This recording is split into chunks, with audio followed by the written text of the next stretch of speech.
Romantic Tales. Chapter 379. Miscarriage. Wu Xiaoxue couldn't believe it. Your progesterone level is very low right now, it's very dangerous. Then I'll just inject it. Wu Xiaoxue was an OB-GYN, so she naturally knew how to protect the baby. But, is there anything else? Wu Xiaoxue had a bad feeling when she saw Huamin's hesitation. You're almost 5 months pregnant.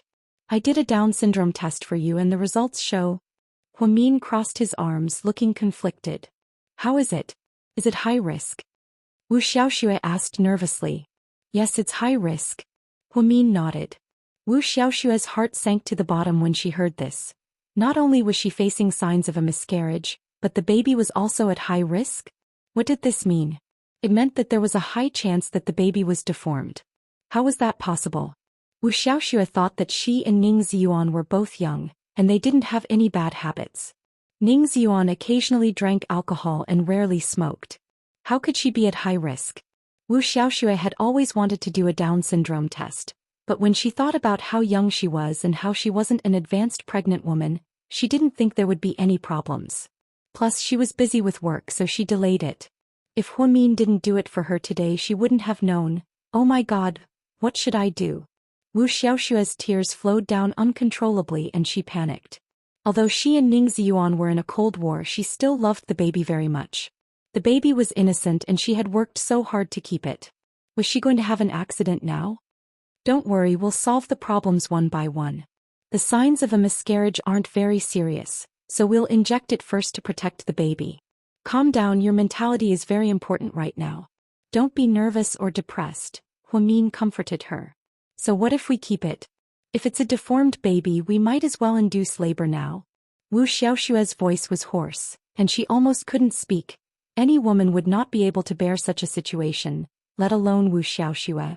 You are now 5 months pregnant. The fetus's hands and feet are already fully developed. If you induce labor, not only will you lose a little life, but your body will also be damaged. You're also a doctor. There are many things that I don't need to tell you. You should understand it yourself. Huamin, what should I do now? I really want this daughter of mine. I really like her. Wu Xiaoxue grabbed Huamin's hand and burst into tears. Because Wu Xiaoxue had done an ultrasound when she was 4 months pregnant, she found out the baby's gender. Although it was a girl, she wasn't unhappy because she was a girl. Instead, she was very excited and bought many beautiful dresses for her unborn daughter. Now that the child was facing a high risk of miscarriage, Wu Xiaoxue felt as if the sky had collapsed. Dr. Wu, calm down and listen to me, okay? Huamin sat by the bed and gently patted Wu Xiaoxue's back. Wu Xiaoxue covered her mouth and cried silently. We can't be too pessimistic. Right now, only the 3rd hospital in Jing City has the best equipment in the country and can perform amniocentesis. So, I suggest that you take a few days off and go to Jing City for a checkup. If the baby is healthy, we'll keep her. If not, then it's okay. We can only say that she's not meant to be with you. You're still young and you'll have more babies in the future, Huamin said tactfully. Chapter 380. Yeah, I need to go to Jing City. I can't let my imagination run wild. Wu Xiaoxue was so nervous that she lost her ability to think. After hearing Huamin's words, she calmed down a lot. Take an injection every day for the next few days to protect the baby. You also need to pay attention to your diet. Also, don't go to work for the next few days. Take a leave of absence and stay at home to protect the baby. Once you've recovered, you can go to Jing City. Is that okay? Wu Xiaoxue nodded in agreement with Huamin's suggestion. It was already 12:30 p.m. when Huamin finished her checkup last night. Huamin drove Wu Xiaoxue home and then left. When she got home, it was almost 1 p.m. Exhausted, she went into the bathroom and took a hot shower. When she came out, she saw that Wu Xiaoxue had sent a text. Thank you, Huamin. I'm glad you're here with me today. Huamin smiled but didn't reply. It was too late and he didn't want to disturb Wu Xiaoxue's rest. Wu Xiaoxue didn't want her colleagues to know about this, nor did she want to go to the 1st hospital. Huamin could understand her. After all, she was a prideful person. At 1:30 a.m., Huamin packed up and was about to go to bed when she heard the sound of a key unlocking the door. She immediately got up and hid behind the bedroom door, ready to trick Qin Chu. Sure enough, after a while, Qin Chu went upstairs and entered his bedroom. Hi, Huamin suddenly jumped out and hugged Qin Chu's waist from behind. However, Mr. Qin didn't react at all. He turned around, picked up Huamin and spun him around in the air. "Why aren't you scared?" Huamin pouted and asked. "Because I know you're home. Your shoes are at the door this morning. When I was downstairs I saw that the light in your bedroom was still on." Okay, Mr. Holmes, you're the only one who knows how to reason, right? How boring." Huamin thought that Qin Chu was too smart, so she wasn't even surprised. "Why aren't you asleep yet?" Qin Chu thought that Huamin was already asleep. "Yeah, I just came back from the hospital." "Aren't you off today? Why did you go to the hospital?" Qin Chu remembered Huamin's schedule. Then Huamin briefly to Huamin to explain what happened. "So, you took Ning Ziyuan's wife to the hospital?" "Ahem. I don't care about her because she's Ning Ziyuan's wife, Huamian nervously tried to explain, but Qin Chu smiled and patted her head. "I know, I'm just kidding. T to go to the hospital? To Hua, go take a shower and go to bed, it's too tiring." To be honest, seeing Qin Chu wake up so early in the morning, Huamin's heart ached. "Don't worry, I have a video conference to attend. You go to bed first." Qin Chu kissed Huamin's forehead and walked into the study room. He turned on his laptop. Huamin made a cup of hot coffee and brought it to Huamin. Then she helped Qin Chu close the door to the study room.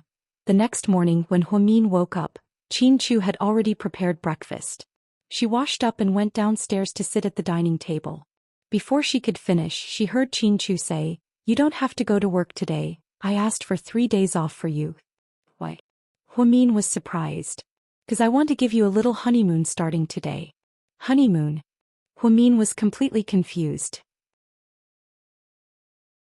Chapter 381. "Yes. Where are we going?" "It's a secret," Qin Chu said in all seriousness. Huamin. "Okay, I don't think we'll be able to go anywhere in 3 days." Huamin actually wanted to go to the Maldives, but it was too far away. It would take 4 days just to get there, and if they were to play it would take them at least 10 days to get back. For her and Qin Chu, 10 days of vacation was too extravagant and unrealistic. Qin Chu was being mysterious and refused to tell her, and Huamin didn't ask either. After breakfast she prepared to go upstairs. "Where are you going?" "I'm going to pack my stuff.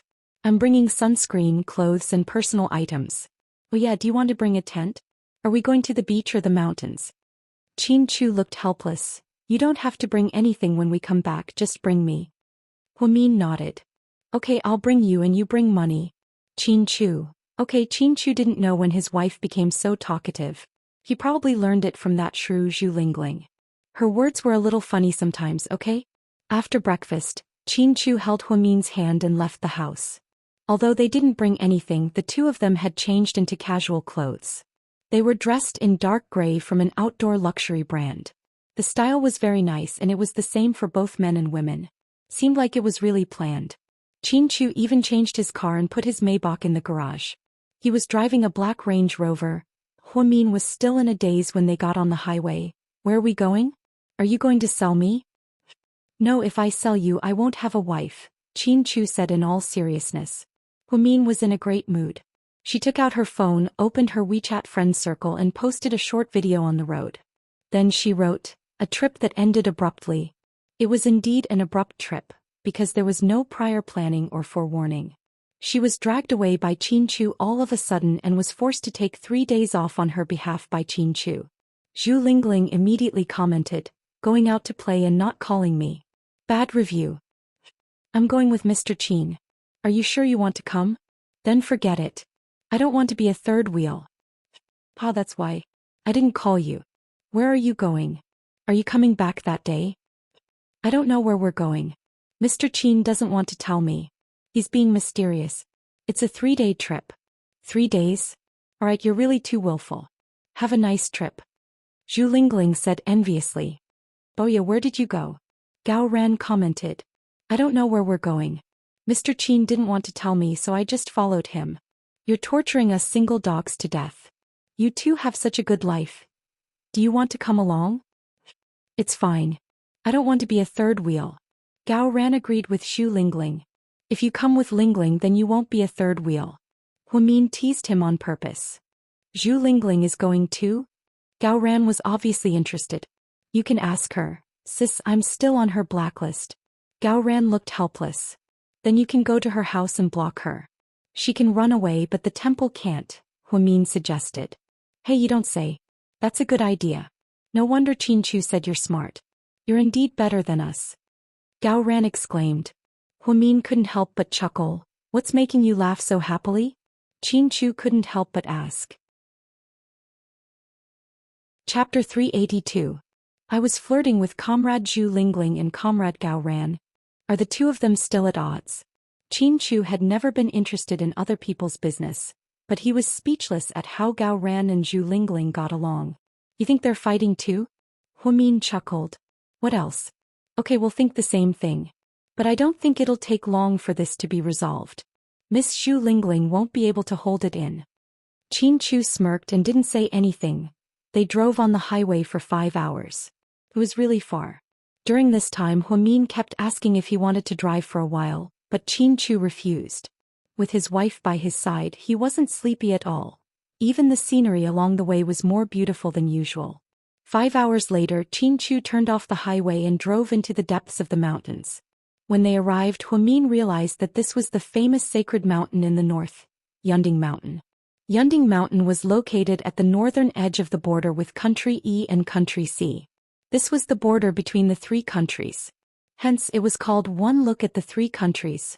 Huamin had wanted to come to Yunding Mountain for a long time because it was said that the scenery was beautiful. However, the road was difficult and it wasn't very safe, so she gave up. She didn't expect Qin Chu to bring her here. Looking at the majestic mountains in front of her, Huamin's heart was deeply shaken. If you didn't see it with your own eyes, you would never know how magical and magnificent nature's uncanny workmanship was. Yunding Mountain is really beautiful. The continuous mountain range is really magical, Huamin exclaimed. The two of them parked the car in front of the parking lot of a super luxurious 5-star hotel and got out of the car. Huamin looked up at the name of the hotel, Golden Palm International Resort and Spa. At first glance one could tell that it was a high-class name. The building was also magnificent and magnificent. The Chinese style mixed with Russian style made people's eyes light up. Qin Chu held Huamin's hand and walked in. The doorman carefully opened the door for them. Front desk, would you like to check in? Yes. Sir, which room would you like to stay in? Have you made a reservation? I don't have a reservation. I want the presidential suite, Qin Chu answered proudly. Sir, the presidential suite is available now. How many nights would you like to stay? 2 nights. Okay, please show me your ID cards, the waitress said politely. Qin Chu slowly opened his wallet and handed over his ID. The waitress took it and glanced at it. She was dumbfounded. Chairman Qin. What the waitress said alarmed the other 3 receptionists. They looked at the ID card and then looked at Qin Chu. Finally they took out their luggage. Hello, President Qin. What's going on? This time it was Huamin's turn to be dumbfounded. I'm here on vacation. You don't have to be so formal. Hey, President Qin. Your room is ready. Just take the elevator to the top floor. Thank you. Qin Chu took the room card and held Huamin's hand. Hey, honey, we haven't paid yet. It's our own business. Why do we have to pay? Qin Chu asked, amused. Our own business? Huamin didn't know how to react. 2 months ago GK spent 3.9 billion yuan to buy the Golden Palm International Resort and the expansion of Yunding Mountain. So, from now on this resort belongs to GK. Wow, that's so capricious. Although Huamin knew that GK was rich, he was still shocked. 3.9 billion yuan. After all, it wasn't as easy as buying groceries at the market. Qin Chu took the room card and went up to the 18th floor. It was more than 300 square meters and had a great view. The windows were all made of tempered glass and were completely transparent. There weren't any other buildings around, so the privacy was top-notch. After opening one of the windows, Huamin closed his eyes and breathed in the fresh air. He exclaimed, "The air quality here is amazing." Qin Chu took off his jacket and walked over. He carefully wrapped his arms around Huamin's waist and rested his chin on Huamin's shoulder. "Do you like it here?" His tone was extremely gentle. Chapter 383. Yes, I like it a lot. Huamin opened her eyes and leaned into Qin Chu's arms, looking at the endless mountains in the distance. The holidays are a little short this time, so I came here to relax. When you have time for your annual vacation, I'll take you to the Maldives. Hey, Huamin nodded happily. Just then the internal phone rang. Hello. Hey, got it. Let's go eat. Then the two of them went downstairs to the 15th floor. There was a high-end Western restaurant on the 15th floor. After Huamin entered, she was surprised to find that there were only the two of them in the huge revolving restaurant. Why are there so few customers? Just the two of us? Huamin was confused. The hotel CEO probably ordered them to clear the place, Qin guessed. Sure enough, as soon as the two of them sat down, a slightly plump middle-aged man in his 40s walked over. He was wearing a high-end suit. He walked up to Qin and bowed slightly. President Qin, why didn't you tell me you were coming? I could have picked you up. I decided on the spur of the moment. Is this your friend? The hotel CEO asked politely. No, she's my wife, Qin replied. The hotel CEO was slightly surprised at first, but then he immediately bowed. A young lady, nice to meet you. Nice to meet you, Huamin nodded in response. President Qin, a young lady, lunch has been prepared for you. If you need anything, just let the kitchen know. If there's nothing else, I'll go downstairs first. Have fun. When the hotel's manager heard that the boss of the company was coming, he didn't dare to delay and immediately came to greet them. He even prepared a sumptuous lunch for Qin and his wife. Looking at the red wine, steak, fruit salad, foie gras, caviar, and desserts on the table, Huamin's mood became even better. Looks delicious. Huamin licked her lips. Qin smiled dotingly. He picked up a roasted red prawn and put it on Huamin's plate. At this time, Huamin suddenly thought of something and said, Hubby, I have something to tell you. Yes. Hua Xiqian went to Southside a few days ago and donated to the Hua Foundation. Then he made me the chairman. Huamin briefly told him about Hua Xiqian. She felt that she could not hide it from Qin Qin nodded. Since he wants to spend money to do good deeds, you should fulfill his wish. I think so too, but I don't think his purpose this time is as simple as doing a good deed. Do you think he's plotting something? Not necessarily. Let's wait and see. Qin was also very careful with Hua Xiqian. Well, aren't you angry? Why would I be angry? Hua Xiqian always does things to Southside. Huamin said slowly. As long as he doesn't do anything to hurt you, let him be. Just don't touch my minefield. Qin had no time to deal with Hua Xiqian. In his opinion, Suyu seemed to be a more difficult opponent to deal with. However, he would not tell Huamin this in case she thought too much and did not rest well. After the two had a delicious lunch, Qin had a video conference in the conference room. Huamin was bored, so she changed into a white sundress and casual pants from the PR department and went downstairs for a walk. A young lady. Oh, a young lady. Along the way, no matter who she met, they would call her a young lady. He was not used to it. She logged on to Weibo, which she had not been on for a long time, and took a few pictures of the beautiful scenery and posted them. She wrote, I want a house. I don't want it to be luxurious, I want to live happily ever after.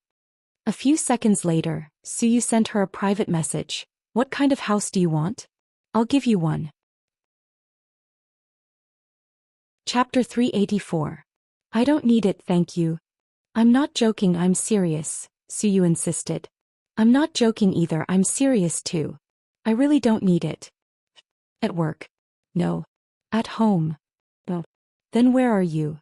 Suyu sent a rolling eyes emoji. On vacation? By yourself? No. She wanted to say that she was with her husband, but Huamin didn't want others to think that she was showing off her husband. However, as smart as Suyu was, he could guess who she was with. Therefore, he fell silent and didn't reply. Private messaging was the only way he could contact Huamin. In order to prevent fans from noticing, he couldn't comment. He could only send private messages. What a waste. Most importantly, Huamin didn't go on Weibo often. She would only go on it once in a while when she felt like it, so she was rarely online. Poor Suyu was connected to Weibo 24/7 and only followed Huamin's updates. As soon as she updated her Weibo, he would immediately talk to her. All in all, his methods were quite childish.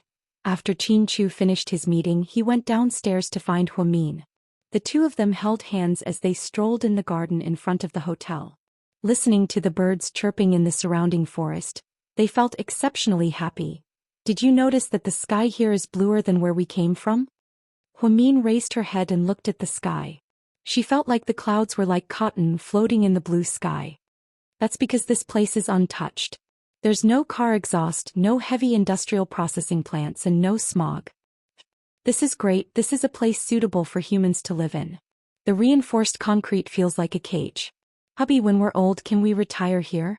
Okay, we'll go wherever you want. Chin-Chu's eyes were filled with love. You seem to be very busy recently. Yeah, a little. The company is about to hold its 30-year anniversary celebration. Then why did you bring me out? Huamin was surprised. Aren't I just taking a break from work? Also, I might not be able to take care of you when I get busy in a few days, so it's good to bring you here in advance to relax. You're in an environment like Southside, where you're in contact with recuperating patients.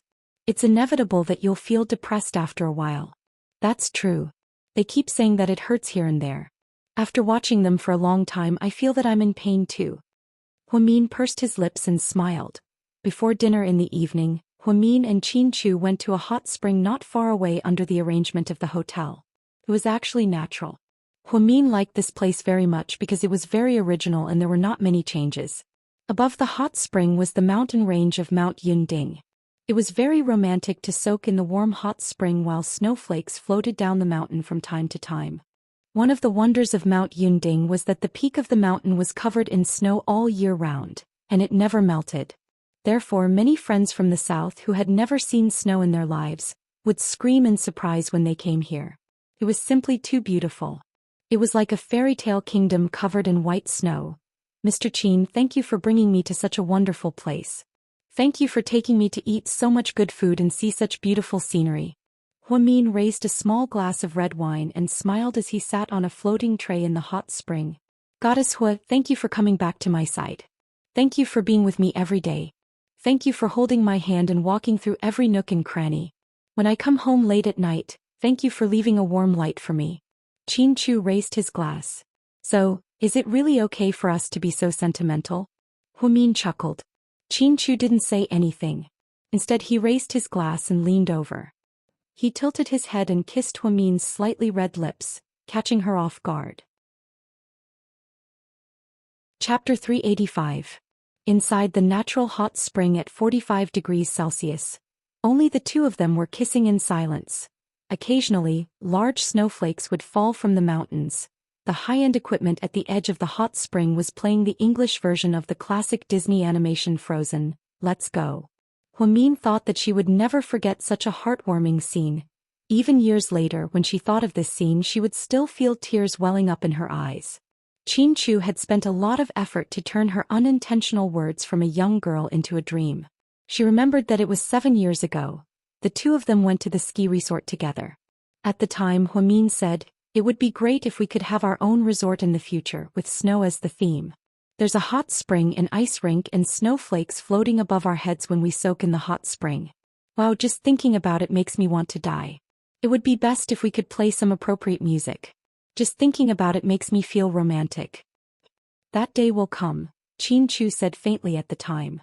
Huamin didn't take it to heart. Now that 7 years had passed, she had forgotten about the past. Chin-Chu, on the other hand, had painstakingly helped her realize a dream that wasn't even a dream. After a long time, Chin-Chu reluctantly let go of Huamin. Then the two of them clinked glasses and took small sips of red wine. It wasn't until dinner time that the person in charge of the hot spring cautiously walked over to remind them, "President Chin, a young lady, dinner is ready. Please come to the 15th floor." Chin-Chu nodded. Then he held Huamin's hand and walked out of the hot spring. Then he wrapped a white towel around her. After changing into their evening attire, the two of them returned to the hotel together. Chin-Chu's subordinates were very reliable. As soon as they heard that the president and a young lady were going to have dinner together, they immediately went to work.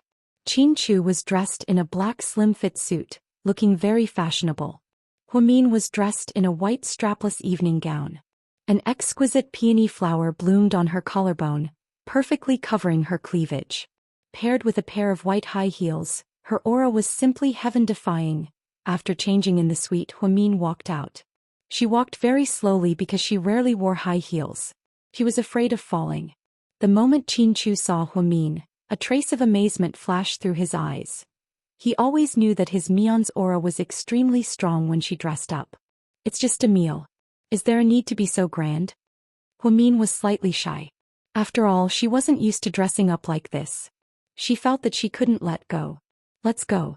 We still have guests to meet later. Guests? Huamin was confused. It was such a formal occasion, could it be? Chapter 386.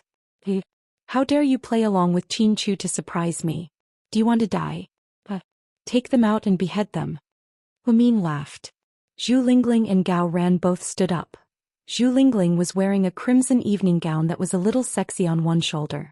Gao Ran was wearing a navy blue suit that looked luxurious. His formal attire was completely different from his usual self. Queen Hua, please forgive me. Your husband didn't want to tell you and wanted to give you a surprise. It is indeed a surprise. So, are you guys back together? Gao Ran, Zhu Lingling, Huamin then pointed at Zhu Lingling. You're not mad at him anymore? You pulled him back from the blacklist? It seems like Mr. Qin invited us here for free food, fun, and even to stay in the presidential suite. I'll forgive him. Tisk tsk. Your integrity is all over the floor. Huamin chuckled. What's the point of having integrity? It's not like you can eat it. You can eat and play, but you can't spend money. That's right, it's a waste not to eat it, Gao Ran played along. So you guys are here to eat enemies? Qin Chu said faintly. Well, of course not. President Qin, come and sit. Gao Ran pulled out a chair and called out to Qin Chu. The four of them sat down facing each other. Huamin glanced at Qin Chu. If I knew they were coming, I wouldn't have dressed so formally. Don't worry, you'll find out soon enough. Qin Chu smiled mysteriously. What's going on? Is Gao Ran confessing to Lingling? Huamin asked casually. Ahem. Gao Ran was so scared that he coughed violently. Zhu Lingling also had an awkward expression on her face. Is there such a segment? Qin Chu looked at Gao Ran amused. Gao Ran quickly waved his hand. No, absolutely not. All right, let's eat first. Qin Chu waved his hand and the waiters brought the dishes in one after another. In the middle was a huge iron pot. It was still hot when it was brought up and there was still a fire burning underneath. Stove fish? Huamin glanced at the big fish and asked curiously. It doesn't look like it. Zhu Lingling shook her head. This is a special stew method. The fish was caught from the Yunding River and is very fresh. This kind of fish is relatively rare and can only be found in this place. It tastes very delicious. Some local seasonings were added and it was simmered for more than 3 hours. It is said that it is a dish that the local people must cook during the New Year and other festivals. Qin Chu changed his usual attitude and explained. Looks good. It's very appetizing. Gao Ran picked up his chopsticks and was eager to try it. Then the waiters brought in some wild vegetables and local fruits one after another. The four of them filled the entire table. It was like delicacies. When Qin Chu called Gao Ran and Zhu Lingling and invited them to eat, drink and have fun, they immediately agreed. They agreed without a second thought, but Qin Chu added that he had a request. It was that the two of them had to come together and Gao Ran had to drive Zhu Lingling.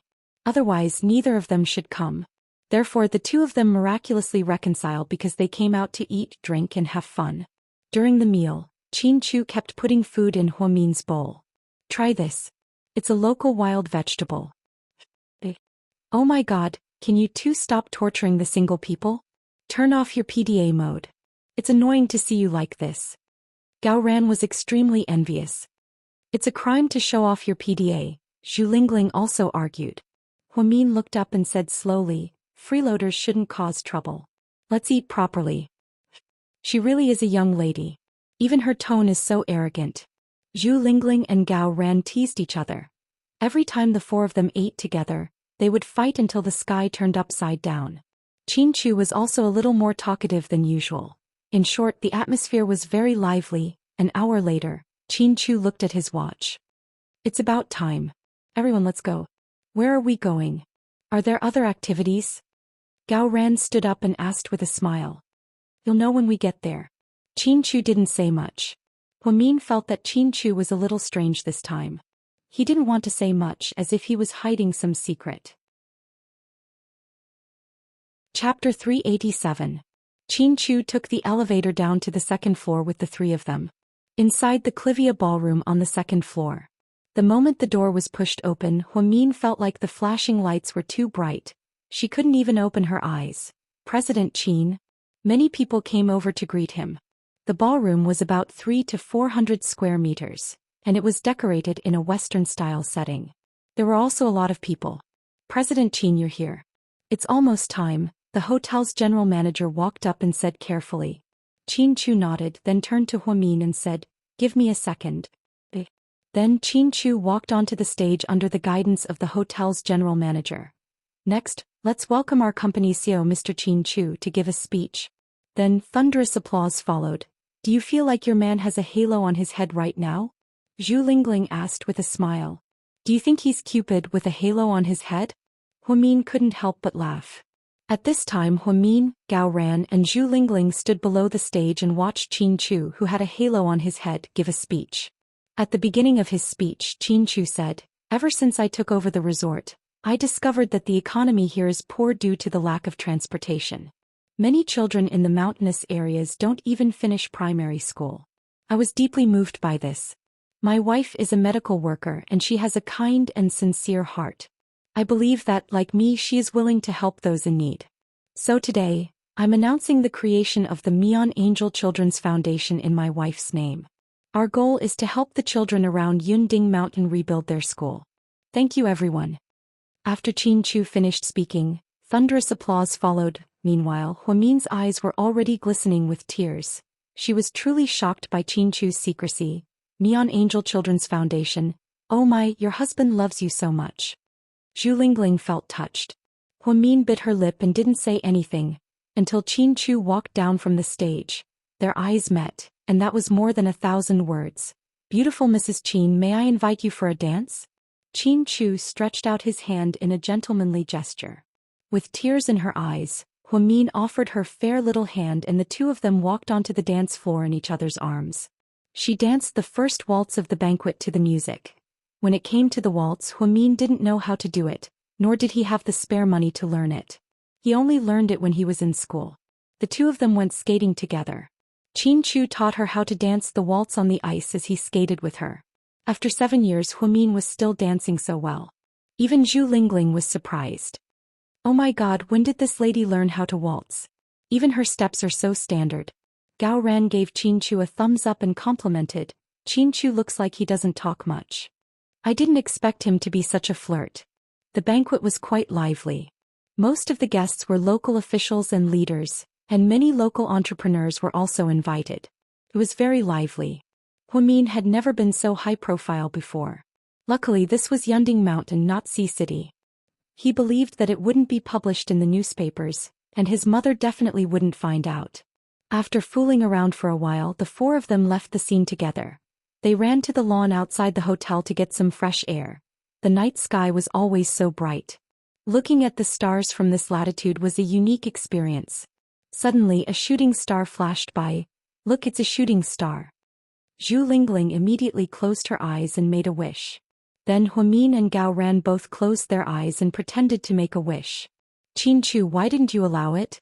Gao Ran opened his eyes after making his wish and saw Qin Chu still standing there like a fool. "My wish came true 4 months ago," Qin Chu said as he looked gently at Huamin's side profile. Chapter 388. After Huamin heard this, he slowly opened his eyes and looked into Qin Chu's eyes with deep affection. "Oh my god, here they go again, they're torturing us again. Venomous Tungling, let's get away from them." Gao Ran grabbed Zhu Lingling's hand and stepped back to give Qin Chu and Huamin some space. "Hey, let go of me, don't touch me, stupid cop." Zhu Lingling obviously hadn't finished making her wish, so she was obviously unhappy when Gao Ran pulled her away. "What did you wish for?" Qin Chu walked over and put one arm around Huamin's shoulder. "It's a secret. Tell me, maybe I can help you make it happen. If it's easy to make, it's not a wish." Huamin smiled mysteriously. "Honey, whatever you say is right." The four of them had a lot of fun in the hotel garden. The street lights in front of the hotel were very unique. Just like a rainbow, it gave people a breathtaking feeling. The 7 colors were constantly changing. "The atmosphere today is so good. Why don't the 4 of us play a game?" Zhu Lingling suggested. "Sure, how do we play?" Huamin asked with a smile. Let's play table tennis. Whoever says something wrong will have to jump into the fountain. Do you dare? Gao Ran pointed at the pool that was less than half a meter deep in front of them and said excitedly. No problem. Qin Chu nodded. I agree. Huamin nodded. I don't care, let's play. Who's scared? Zhu Lingling raised her chin and expressed her dissatisfaction. Then let's start with me. Gao Ran immediately said a word. Ping. Qin Chu, ping. Huamin, ball. Zhu Lingling, ball. Big sister, you should say ping. I'm the one who said ping. Huamin looked at Zhu Lingling helplessly. He knew that every time they played word games, Zhu Lingling was the slowest to react among the four of them. 7 years ago it was the same, and 7 years later it was still the same. I'm sorry. This time doesn't count. Let's do it again. Zhu Lingling obviously wanted to act shamelessly. That's not very nice of you. Big sis, you should jump into the pool. Otherwise it won't be hard to convince the crowd, Huamin said deliberately. That's right. If everyone says that this round doesn't count, then what's the point? Qin Chu followed suit. You two are really adding insult to injury. Zhu Lingling gritted her teeth in anger. Just as she grabbed her evening gown and was about to jump into the pool, she suddenly heard Gao Ran say, Wait, I'll jump for you. Your gown is too inconvenient. If you accidentally fall in and drown, then something bad will happen. Fuck you, don't you know how to talk? You're the one who drowns. Zhu Lingling was so angry that she rolled her eyes. At this moment, Gao Ran proudly jumped into the pool with a splash, creating a huge splash. Huamin immediately clapped and shouted, What a real man. Of course. I didn't learn anything else in the police academy. I only learned how to torture myself, Gao Ran replied as he wiped the water off his face. To be honest, the moment Gao Ran jumped into the pool, Zhu Lingling was quite touched. Although it was just a game, she was still surprised to see him like this. You saved the damsel in distress. I'll give you a 9 out of 10. I don't want you to get too proud of yourself, Qin Chu said as he looked at Gao Ran. The four of them played 4 rounds. Zhu Lingling lost 3 rounds. Luckily, Gao Ran helped her, so Gao Ran became a drowned rat. After the 4 of them finished playing and were walking back to their hotel rooms, Huamin suddenly whispered into Qin Chu's ear. Mr. Qin, I really want to know, how many rooms did you book for them today? Why don't you guess? Qin Chu slowly smiled. Chapter 389. I'm guessing it's 1, but I'm sure you gave them 2. Huamin knew Mr. Qin well. He wasn't a playful person, so he definitely wouldn't prepare a room for Gao Ran and Zhu Lingling. Qin Chu lovingly pinched Huamin's nose. You're smart. You know me that well. Of course. Huamin said proudly. She had known Qin Chu for a long time. They had been in love since they were teenagers, so she could roughly guess what he was thinking. Yes, there are 2 rooms, but, at this point Qin Chu wanted to say something but hesitated. But what? Huamin was confused. Was there something fishy going on? Nothing, was it? It's going to be interesting. Qin Chu's lips curled up slightly. Zhu Lingling and Gao Ran were both on the same floor, the top floor of the 18th floor. Qin Chu was really generous. When Zhu Lingling returned to her room, she screamed. Then Gao Ran heard the noise from next door and immediately went to check. Only then did he realize that the lights in Zhu Lingling's room were broken and none of them were on. He called the front desk and the receptionist said that they would get an electrician to fix it. However, it was too late, so the electrician went back to the village to sleep. It would take him a while to get here by bike. After waiting for half an hour, Zhu Lingling finally lost her patience. I can't wait any longer, I'm too sleepy. Give me another room. Sorry, there are no other rooms available, the receptionist replied. Zhu Lingling was surprised. If there's no presidential suite, other rooms are fine too.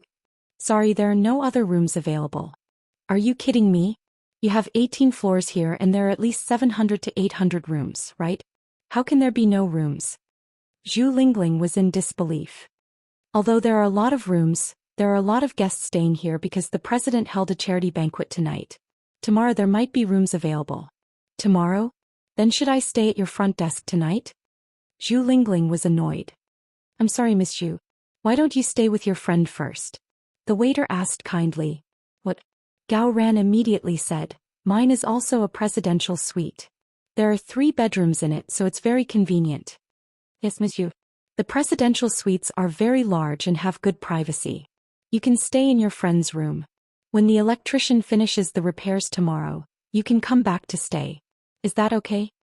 Because the receptionist knew that Zhu Lingling was the president's friend, she was very polite to her. Hearing the waiter's words, Zhu Lingling was convinced. Okay, then I'll stay at your place for the night. But I'm warning you, don't do anything stupid. Zhu Lingling still had a lingering fear when she thought about what happened at the hotel last time. Don't worry, I won't do anything even if you beg me. I drank too much last time, okay? Gao Ran said helplessly. Hearing what Gao Ran said, Zhu Lingling was completely relieved. So in the middle of the night she wore a bathrobe and went to Gao Ran's room next door. Inside the other presidential suite, Huamin lay on the soft bed and asked Qin Chu with a smile, "So, is it really okay for you to be so two-faced? If Lingling finds out that you asked someone to do this on purpose, she'll definitely fight you to the death." "Why would she fight me to the death? I'm just helping them." Qin Chu didn't think much of it. Breaking the lights in someone's room and then saying that there were no rooms available was such a lousy excuse. Even Huamin didn't believe it, but Zhu Lingling actually believed it. "So she wasn't good enough. Are you tired? I'll get you a bath." "Okay, I want to take a bubble bath," Huamin said coquettishly. Qin Chu nodded and lovingly kissed Huamin's forehead. Then he got up and went to the bathroom to get the water ready. Huamin lay on the bed and thought about what might happen if Zhu Lingling went to Gao Ran's room. He thought it would be very interesting. After some time, Huamin magically fell asleep. When she woke up, she found herself in a bubble bath. She was surrounded by warm water and sweet rose essential oil. "You're awake?" Qin Chu's voice suddenly sounded, startling Huamin. Chapter 390. I'm not sleepwalking, am I? How did I get in? Carried you in. Where are my clothes? Huamin asked, dumbfounded. I took them off. So, you're watching me shower? Huamin was on the verge of breaking down. Qin Chu was calmly sitting on a chair in the bathroom, watching his wife shower while watching the stock market on his tablet. I'm not watching, I'm accompanying you in the shower, Qin Chu corrected. Oh my God, is there anyone else as shameless as you? How could you be so rational as to peek at me in the shower? Huamin was so angry that she laughed. We're husband and wife, there's no such thing as peeking. Everything is legal. Qin Chu put down his tablet and said righteously. Okay then, Mr. Qin, can you go out for a second? I'm going to start showering. Well, why not? I want to help you. After speaking, Qin Chu walked over and reached his hand into the bathtub. Huamin screamed in fear. The two of them played around as they showered, splashing water all over the floor. By the time Qin Chu carried Huamin out of the bathtub, it was already 12:30 p.m. Huamin was wrapped in a towel and scattered on the floor. Under the dim light, her perfect body was extremely seductive. Qin Chu's eyes darkened as he looked at her. His voice was a little hoarse, but it was fatally seductive. Huamin looked at Qin Chu with deep affection. She knew what she was about to face. Can I? Mr. Qin was afraid that Huamin would be unhappy, so he took the initiative to ask. Huamin nodded shyly. Her pale fingertips slid across his lips, all the way down to his neck. Qin Chu swallowed, his Adam's apple visibly moving. He thought, I'm a person with strong willpower. I'm not interested in anything except for Huamin. Huamin is a poison that I can't get rid of for the rest of my life. It eats at my heart and rots my bones. Inside the beige round curtain, two figures were entangled together, and even their breathing had become hurried. Qin Chu was no longer the reckless and impulsive young man he was 7 years ago, and Huamin was no longer an inexperienced girl. They were already mature enough. They were so mature that this was the first time they were infatuated with each other after 7 years. Qin Chu's kiss was very slow and light, as if he was worshipping an extremely sacred object, nibbling away at it bit by bit. The large hand continued to move downward, exploring the area that it had never touched before. Huamin felt her body getting hotter and hotter and her face getting redder and redder. Even breathing became difficult. One of her legs was wrapped around Qin Chu's broad waist, and one of her hands was wrapped around his neck. Huamin's mind was already wandering between dream and reality. She thought, as a woman, the happiest thing in her life was to give herself to the man she loved the most. Although this was the second time compared to the ridiculous drunken act 7 years ago, this was the first time. After enough foreplay, Qin Chu finally dared to truly fuse with Huamin. The thing he was most afraid of was hurting her. Does it hurt? He asked lovingly. Huamin shook her head. Then she melted into Qinchu's endless love. Finally, she turned into specks of starlight and flew up into the clouds. When she woke up again, it was already 8 in the morning the next day. When Huamin woke up, she opened her eyes to see Qinchu leaning on his head and looking at her. His eyes were filled with endless gentleness. "Did you sleep well?" Qinchu asked gently. Chapter 391. Very good. Huamin's lips curved upwards, revealing the most refreshing smile of the morning. "Do you want to eat breakfast in the room or in the dining room?" he asked as he held her hand. "Let's go to the dining room, I'll get up and clean up." After speaking, Huamin was about to get up. Suddenly, her expression changed. "What's wrong?" Qinchu asked anxiously when he realized that something was wrong. "Think, that thing came." "What thing?" Qinchu was confused. "My relative, my period."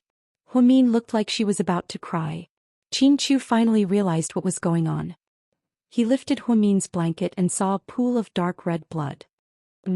Qinchu was completely speechless and didn't know what to say. However, he was really glad that her period came this morning. Otherwise, they wouldn't have had a one-night stand like last night. "Don't move, I'll get someone to bring you some." After comforting Huamin, Qinchu picked up his phone and made a call. 3 minutes later, the waiter knocked on the door. Qinchu walked over and opened the door. "President Qin, here are the things you need." Qinchu nodded and took a handbag. Inside were 5 packs of sanitary pads and a few pairs of brand new underwear. "Go and change." Huamin nodded and shyly took the sanitary pads and underwear into the bathroom. Half an hour later, she washed up, put on some light makeup and walked out wearing the evening gown from last night. Qinchu saw it and shook his head. "Don't wear this, change into that casual outfit." "Why?" Huamin didn't understand. "Wasn't this dress pretty enough?" "It's too thin, you can't catch a cold for the next few days." "Okay." Sure enough, Mr. Qin was very thoughtful. Huamin immediately went into the bathroom and changed into the casual outfit he wore when he arrived. By the time they arrived at the restaurant, it was almost 9 o'clock. When Gao Ran and Zhu Lingling saw that they were late, they sighed and said, "You two must have been very intense last night. You fought until dawn, right? That's why I woke up so late." Of course, such shameless words must have come from Gao Ran. Huamin didn't retort as usual. Instead, his face turned red. Zhu Lingling immediately realized that something was wrong. She carefully took Huamin's hand and asked in a low voice, "What happened last night?" "Nothing happened." "That's impossible." "Did they consummate their marriage?" Zhu Lingling asked. "Consummate your head. Hurry up and eat." "Stop talking." Huamin became angry and stopped talking nonsense with Zhu Lingling. Gao Ran, on the other hand, continued to tease Qinchu. "Mr. Qin, you're still able to get up after last night's battle. Your body is indeed in good shape." Qinchu slowly replied, "My kidneys have always been in good shape. Unlike you, you still need 6 boxes of all-nourishing pills." "How is that possible? My body is in good shape. I don't need any bullshit pills." "Qinchu, you're really good at slandering me," Gao Ran yelled. Qinchu looked at him, then looked at Zhu Lingling. Suddenly he changed the topic. "I heard that you two slept in the same room last night?" "Ahem." Gao Ran coughed violently. Zhu Lingling immediately explained, "That's because the light in my room didn't work. The electrician didn't come and there weren't any other rooms available. That's why." Okay. Don't explain. We believe you." Huamin smiled and patted Zhu Lingling's hand. "Ahem. Why do I feel like you don't believe me?" Zhu Lingling asked pitifully when she saw Huamin's perfunctory expression. We're going back today. We have some business to take care of," Gao Ran suddenly interrupted. "Are you two going to the Civil Affairs Bureau to get married?" Huamin asked back. "These steps were just completed not long ago. I ordered people to design them. The cost was indeed high because the quality of normal wood wasn't good enough. After a long time it would rot. It was too dangerous, so I ordered people to use special wood to make them." "You ordered people to design them?" Huamin didn't understand.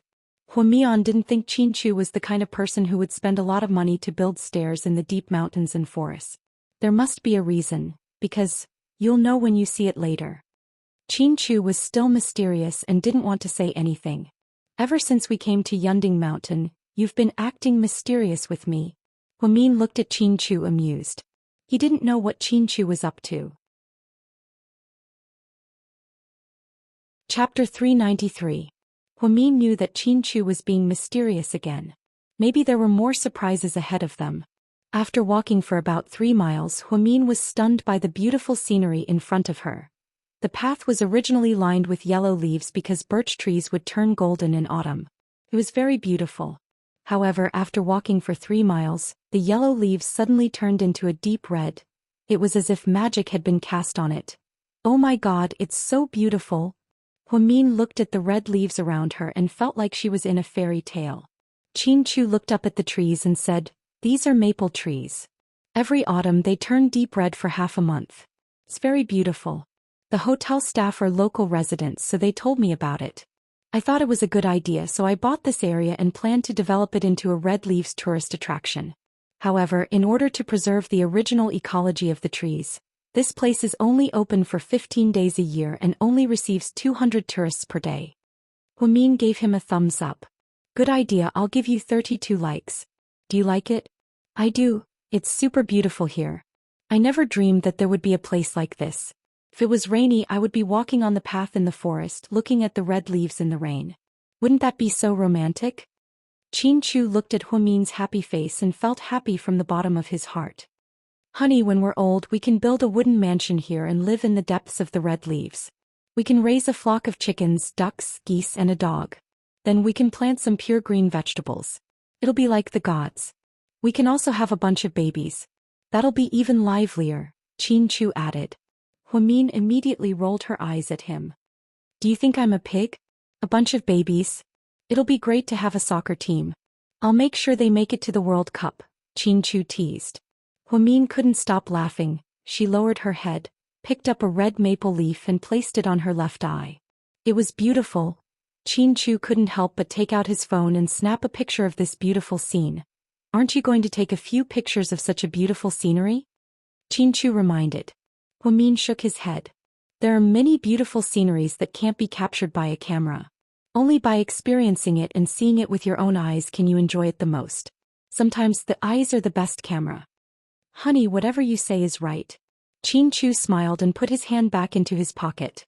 Huamin was probably in a good mood, so he ran a few more steps up the stairs.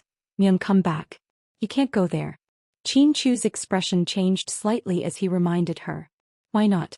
Are you keeping a mistress in the depths of the jungle and keeping a mistress in a golden house?" Huamin laughed as he ran. He climbed 2 steps at a time. Qin Chu couldn't stop him and could only follow closely behind. "Keeping a mistress in a golden house? How could you think of something like that? You must be crazy." Qin Chu was helpless and could only follow his wife closely, afraid that an accident would happen. After all, this mountainous area was only recently developed, so it wasn't very safe. Within 5 miles was a shallow mountainous area. Normally there would only be small squirrels, monkeys, and other small animals. If they walked further in, they might encounter something. Although they didn't hear of tigers or black bears nearby, they still had to be careful. Huamin ran for about a mile without stopping. When she was tired, she stopped and took in big breaths of fresh air.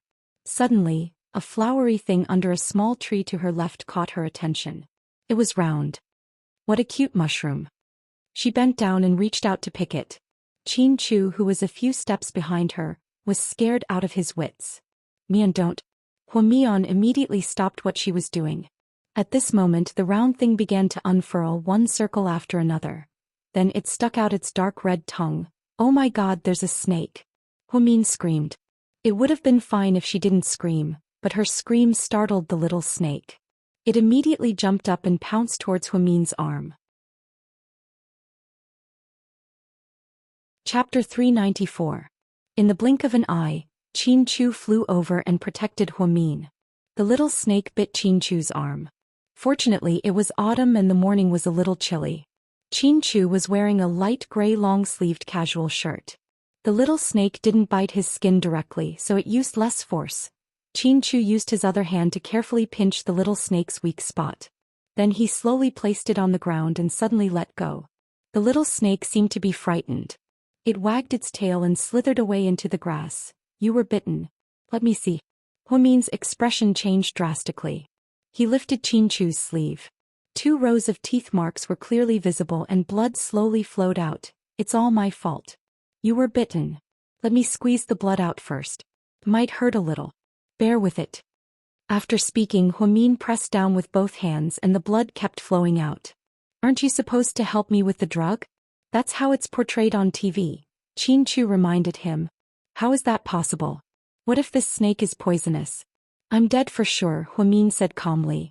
Qin Chu was speechless. So after I die, you plan to run away with the billions in wealth, Lady Qin?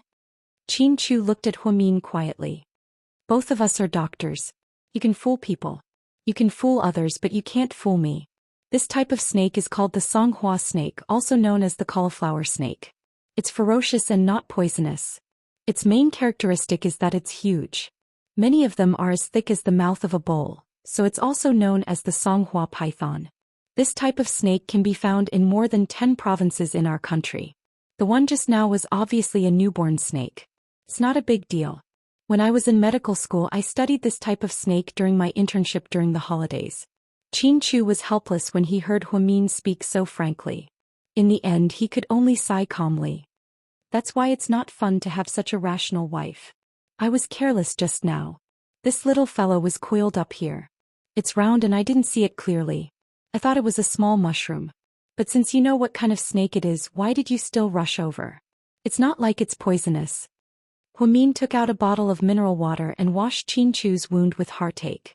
Then he took out a tissue and gently wiped the wound for him. I was afraid that it would hurt if I bit you, Qin Chu replied, feeling wronged. Huamin's heart was filled with warmth. Qin Chu couldn't bear to let her suffer even a little bit of pain. He really spoiled her to the extreme. No wonder Gao Ran and the others often said that they would be tortured to death by Qin Chu, this wife-protecting maniac. After treating the wound, Huamin held Qin Chu's arm and walked down the mountain. Honey, do you know why people are afraid when they see a snake?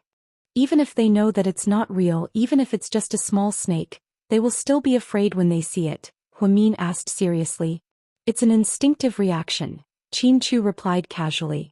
Huamin shook his head. An instinctive reaction is when you see a snake often and get bitten by it. But many people are scared when they see a snake for the first time. This is called genetic influence. It's a problem that occurs during evolution. In the past, I read an article about this from an instructor in the United States. I'm not very interested in this, so I didn't study it, Qin Chu replied slowly. Huamin nodded. I read that article. Scientists first locked mice in a glass house and released white smoke. The mice didn't react. Later on, every time they released white smoke, they would electrocute the mice. Later on, the mice slowly became afraid of white smoke. When the mice gave birth to the 3rd generation of mice, they didn't need to be electrocuted. They would be scared as soon as they released white smoke. This means that when our ancestors evolved from gorillas to humans, they must have been bitten by snakes thousands of times. Isn't this amazing? There are too many mysteries in nature. We humans only know the surface. Qin Chu sighed in his heart. However, it was amazing that a small matter like being bitten by a snake could trigger a conversation between the husband and wife about genetics. Therefore, when a genius husband married a genius wife, even their daily lives were enriched. When the two returned to the hotel from the mountain, Qin Chu received a phone call. Then his expression changed. What's wrong? We're going back now. Something happened at the company. Qin Chu's expression was serious. Qin Chu admitted generously. Nonsense. I've already informed the finance department to withdraw the 50 million. I won't spend it on things that shouldn't be spent. Dad, you can't do this. I'm the CEO and you're already semi-retired. You shouldn't interfere with me. Qin Chu stared at his father and warned him seriously. Chu, I admit that you're an excellent businessman and you have a strong ability to make money, but sometimes your methods are still very childish. I can't agree with you. I won't agree with this. That's it. Qin Yuman seemed to have decided on his own idea. He didn't agree with the establishment of the Mian Foundation. Okay, Dad, I'm officially resigning with you now. What did you say? Qin Yuman suddenly turned around and stared at his son angrily. Chapter 396. I'm officially resigning. I don't think the position of GK's president is suitable for me. What are you doing? I'm not doing anything. I'm an adult and have my own thoughts. If you can't let me do things my own way, then I'd rather quit. Do you know what you're giving up? Qin Yuman was furious. I know that GK was built by you and my grandfather. I was just lucky enough to be reincarnated. It's not mine, so I've never thought about taking it for myself. I can leave this place with Huamin and start over in a new place. I'm still young and haven't tried many things. If you can give me this opportunity, I'll be very grateful. Qin Chu's eyes were filled with sincerity when he said this. He wasn't trying to provoke his father. He really did want to. GK's wasn't a position he wanted to be, but he had no choice. It was his family business and it was a responsibility. However, if his father said that he didn't need to take over, then he would be completely free. With his current status as a doctor at Harvard Medical School, he could probably open a hospital and live the rest of his life with Huamin. Therefore, money, fame, and status were not tempting to him at all. You're my only son. Are you worthy of your mother, and I've worked so hard to raise you with these words?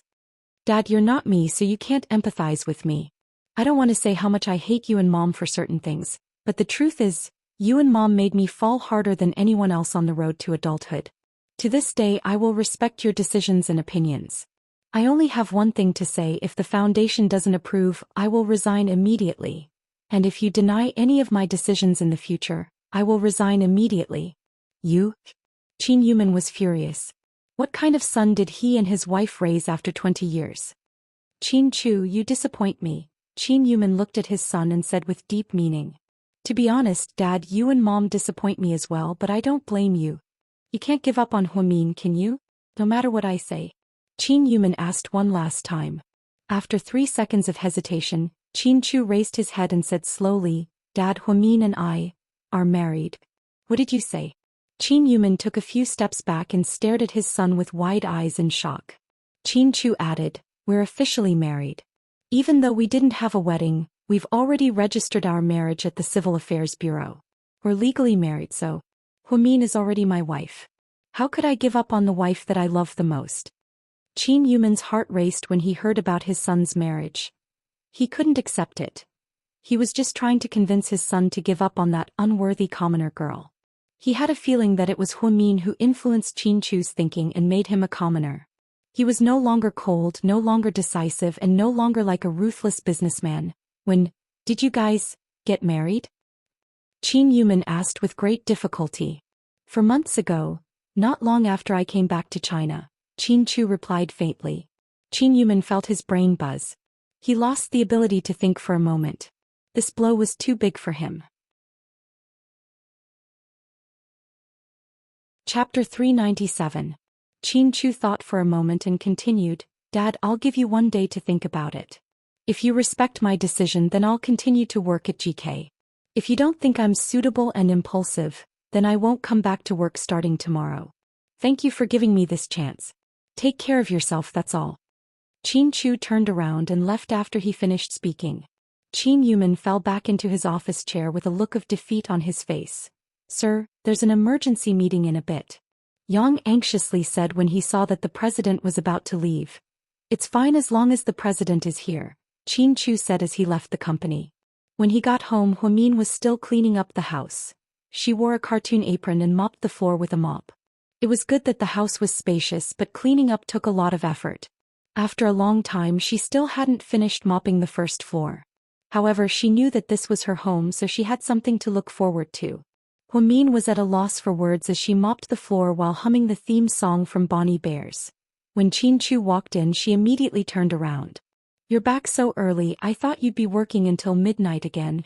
Why are you doing this? Qin Chu strode over and snatched the mop from Huamin's hands. I had nothing to do and I haven't been home for a few days, so the house is covered in dust. As medical students are all misophobic, haha, we can't tolerate dirt. You're on your period, so you can't do this. I'll get a part-time worker to come over later, Qin Chu said, his heart aching. Huamin smiled slightly. Please, Mr. Qin, I'm not that pretentious. I'm on my period, not pregnant. This isn't heavy labor, so it won't affect me. That still won't do, be good. Qin Chu grabbed Huamin's hand and sat him down on the sofa. Then he quietly took off his jacket, picked up the mop and began mopping. How can this be done by a man? Put it down. Huamin really felt that Qin was not suitable for this. This is also my home. Why can't I do it? Hurry up and rest. I'll do it. Qin was indeed very efficient. It didn't take long for the downstairs to be cleaned up, and even the blind spots were cleaned up. Finally, after tidying up, he sat on the sofa and hugged Huamin with one hand. He suddenly felt very relaxed. What's wrong? Did something good happen? You're snickering. Huamin didn't understand. Yes. What good news? Can you share it with me? If I quit and stopped being GK's president, would you still like me? Qin teased Huamin on purpose. Of course not. You're not the president anymore. Who would like you? Qin was speechless. To be honest, I have a great plan. If I suddenly quit being GK's president, we'll take our savings and travel around the world for a year. Then we'll choose a place with the most beautiful scenery and settle down. It doesn't matter if it's a small town, a small village, or a big city. As long as we like it, we'll open a private hospital there. I'll be the doctor and you'll be the nurse. No, I want to be the director, Huamin interrupted with a smile. Okay, you'll be the director and I'll be the vice director. Then we'll live the rest of our lives in peace and happiness. Sounds good, but it's just a thought. You're the only one in your family. If you don't become the president, who will? Is your dad going to sell GK? No. Qin shook his head. Huamin leaned his head on Qin shoulder and quietly asked, Did you and your dad fight? We didn't fight, but we had a little argument. Qin told her the truth. Was it because of me? Huamin snuggled into Qin arms and asked. Qin lowered his head and lovingly patted her head. Lady Qin, can you be any smarter? I think it's because of the Mion Fund. Otherwise they wouldn't have named it after me. It's such a big deal. That's not the problem. Don't worry, Qin comforted her. But, Huamin wanted to say something, but Qin interrupted her. Honey, when will your relative leave? Qin asked eagerly. Chapter 398. Why are you asking this? What do you think? Qin looked at her meaningfully. Why did she feel like Qin gaze was perverted? It'll take a few more days. Hey. Then I won't think about anything for the next few days. Then what are you thinking about? Huamin looked at him amused. I always hear people talk about running red lights, but I'm not that kind of person. I'm a law-abiding citizen. Qin replied seriously. Running red lights?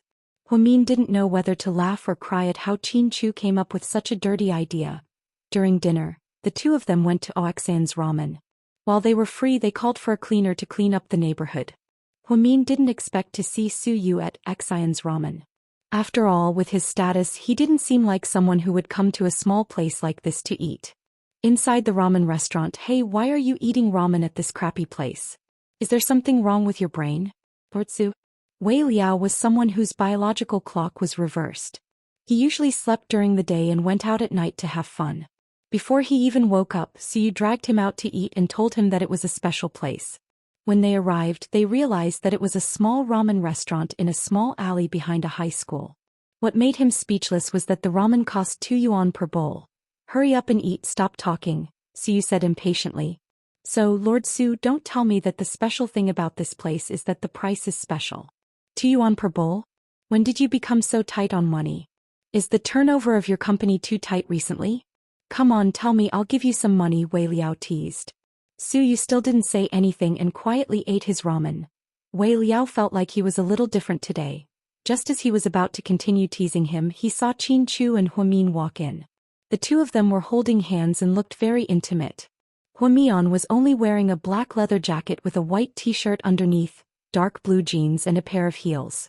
Her hair was tied up into the most popular bun, making her look very cute like a nude. Qin was dressed as usual, and his cuffs were adorned with real South African diamonds. Because they didn't want to attract attention, they always drove Huamin's Volkswagen instead of Maybach when they came to small places like this. Hey, look who's here. Wei Liao kept glancing at Suyu. Suyu turned around and froze for a second. Then he turned back and continued eating his noodles. Huamin saw Suyu as soon as he walked in, but she pretended not to see him, especially when she was with Qin. She also wouldn't take the initiative to greet Suyu. It wasn't like her. Boss, 2 bowls of ramen, Huamin ordered. Okay, please wait a moment. What kind of soda do you want, Mr. Chin? Huamin stood up and walked towards the fridge. Same as you, Chin Chu responded gently. Huamin smiled and took out 2 glass bottles of soda from the fridge. Then he walked back to the table. I want soda too. Go get me a bottle, Su said to Wei Liao. Wei Liao imitated Huamin's tone and asked, Lord Su, which one do you want? The same as that table, Su said capriciously.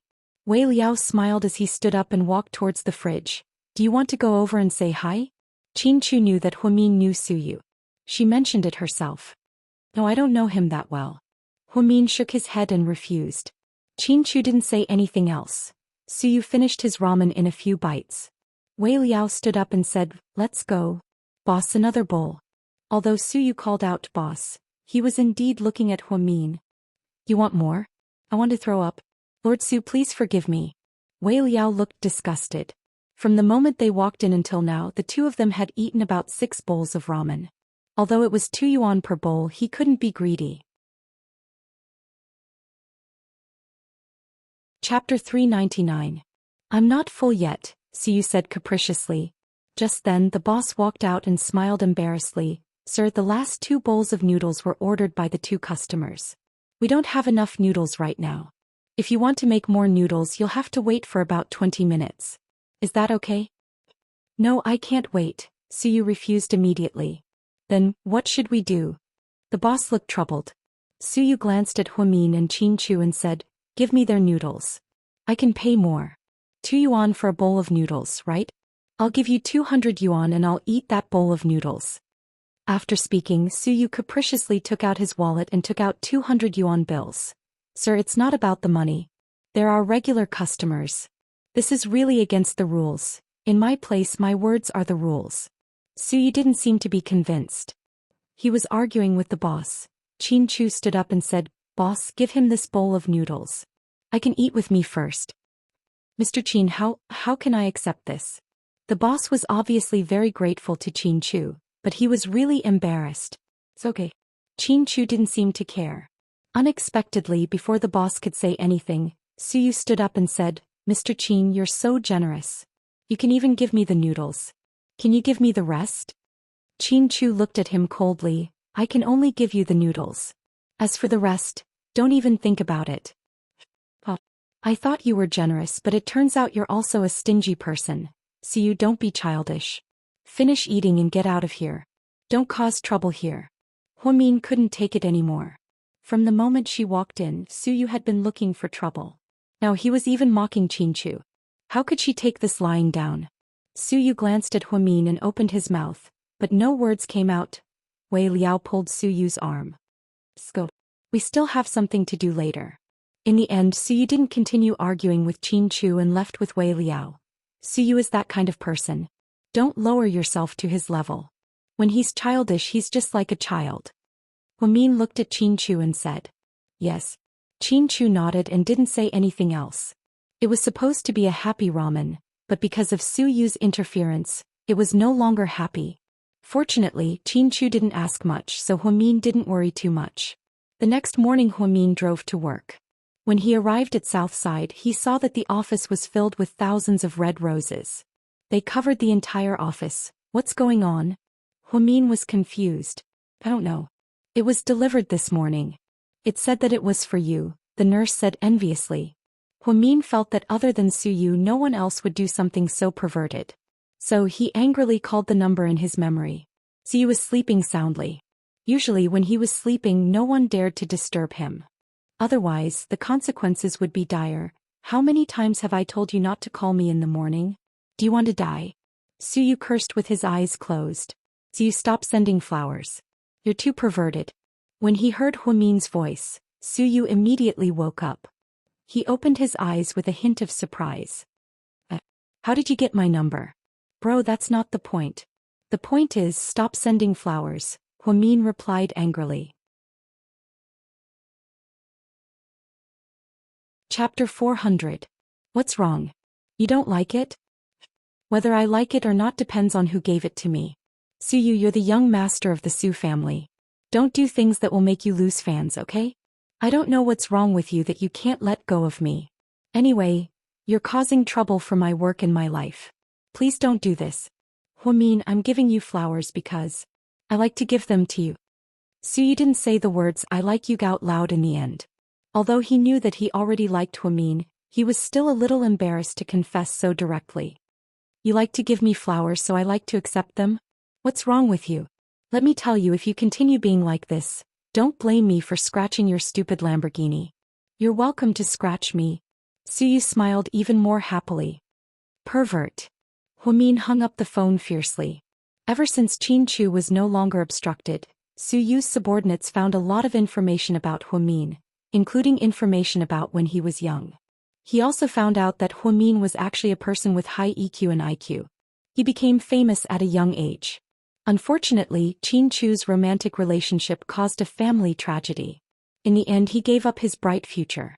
No wonder Huamin's medical skills were so good. It turned out that he was a medical genius, but he was forced to become a nurse in real life. He also found out that Huamin's favorite restaurant when he was in school was Oaxian's ramen. Huamin had a best friend called Zhu Lingling. She was also his only good friend after so many years. Huamin also had a mother who lived in a poor area and ran a small supermarket. Huamin also had a younger brother who studied at a university in the city. He was a family member that Huamin doted on a lot. Huamin liked to wear fresh clothes. He didn't like to wear makeup. He liked to wear his hair in a ponytail or a bun or let it down. Huamin had an ex-girlfriend who was an ophthalmologist. They had broken up and gotten married. Huamin was the prettiest girl in her high school class, not because of her looks, but because of her magnanimous personality. He realized that the more he knew, the deeper he fell. He was interested in everything about Huamin. Yesterday when he was at Oaxian's ramen, he ate for so long, but it wasn't because he wanted to savor the taste of the noodles. Instead, he wanted to experience the youth of Huamin, which he had not participated in during those years. I want to walk the path you once walked, the people you once accompanied, the crazy things you once did. So you suddenly realized, what the fuck? Since when did I become a sentimental artistic youth? Suyu's stubbornness gave Huamin a headache, and he liked to do some extremely childish things. For example, deliberately tailgating. For example, delivering pig trotters in the middle of the night. For example, a bed of roses early in the morning. He thought it was romantic, but to Huamin it was impossibly childish. Looking at the roses on the floor, Huamin couldn't take it anymore. You guys, take the flowers out and throw them away. Don't take them away, that would be a waste. Then distribute them to every department. Tell them that it's a benefit for South Side, Huamin ordered. Before the nurses could say anything, Huamin's phone rang. It was a video call. Hey, Mr. Qin. Because they were going to video call, Huamin closed the door to his office. Are you busy? Not yet, I just got here, so I need to organize a lot of documents. I forgot to make you some sugar water this morning. I'll have you bring it over in a bit.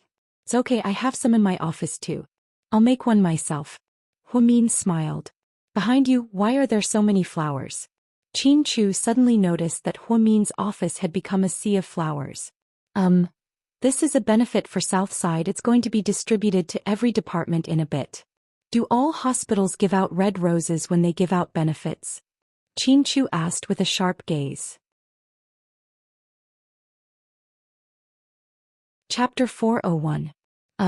Our director has a weird taste, haha. Huamin smiled awkwardly. Qin didn't ask any more questions because he knew how Huamin felt about Suyu, so he wasn't worried. What time do you get off work today? I don't know yet. I took 3 days off, so there's a lot of work waiting for me. Huamin looked at the pile of documents and felt a headache coming on. If you get off work early, let's have dinner together. Okay. Huamin nodded. Remember to drink brown sugar water, Qin reminded her in a serious tone. I know, Tang Sanzang. Huamin knew that Qin was a man of few words, but why did he become Tang Sanzang when it came to her? He was speechless. After hanging up the video call, the two of them went back to work.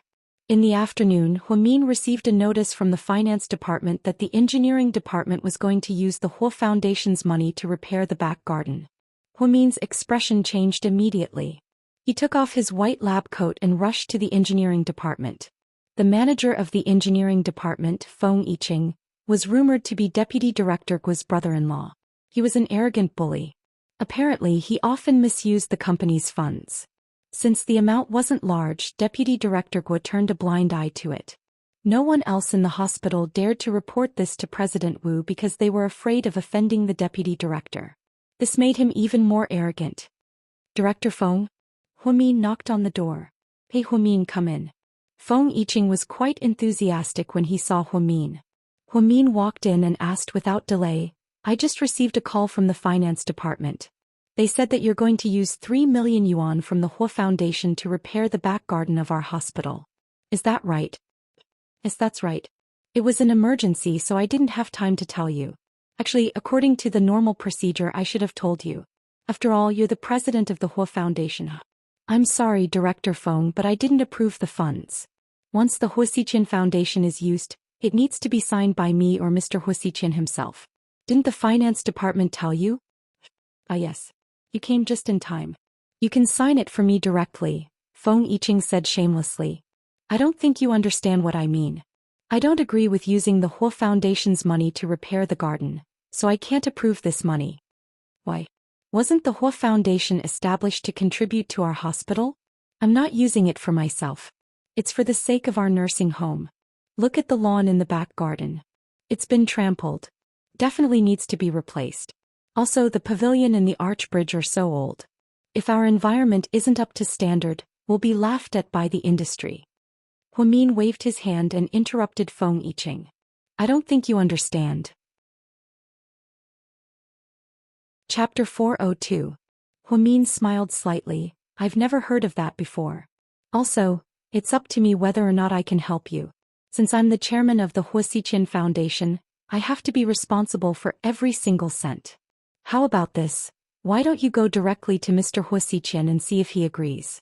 If he agrees, then I have no issues with it. Are you purposely giving me a hard time? I don't even know Mr. Huasiqian Foundation. Feng Yiqing thought to himself, who was Huasiqian? Even his brother-in-law had to treat him with respect. How could Feng Yiqing have any say in this?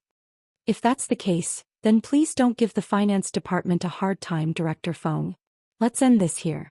After speaking, Huamin turned around and left.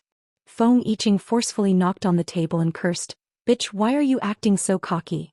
Aren't you just a bastard from the Hua family? How arrogant. Let's see how I'll deal with you in the future. In the end, Feng Yiqing's plan to use the Hua Family Foundation didn't work out. He was even scolded by Huamin, so of course he was upset. Huamin, on the other hand, thought that he did the right thing. Although the money belonged to Huasiqian, he had the responsibility to decide where the money would go. The money was supposed to be used for official business, but Feng Yiqing was going to use it to repair the garden. What a joke. Head nurse, you did the right thing this time. That Feng Yiqing should be taught a lesson.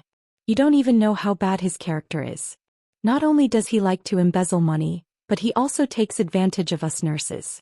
Whenever he sees which one has a better figure, he'll get stuck and have fat brains. Disgusting. The nurses were extremely happy when they heard that Huamin had taught Feng Yiqing a lesson. I'm just stating the facts.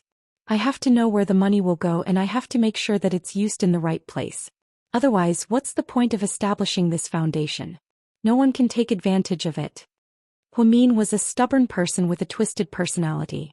Once he set his mind on something, he would stick to his decision. Not even 9 bulls could pull him back. Therefore, she did not feel that it was inappropriate to offend the vice principal's brother-in-law. Didn't she also challenge the vice principal during the meeting? If he didn't even care about the vice school head, why would he care about a mere brother-in-law? If she chickened out, would she still be Huamin? For the entire afternoon, Huamin's phone was quiet. Qin Chu did not send a single WeChat message. Huamin always felt that Qin Chu might be angry because Qin Chu was so smart that he must know the origin of Red Rose. She had lied again. Would Mr. Qin be angry? She thought about it and picked up her phone.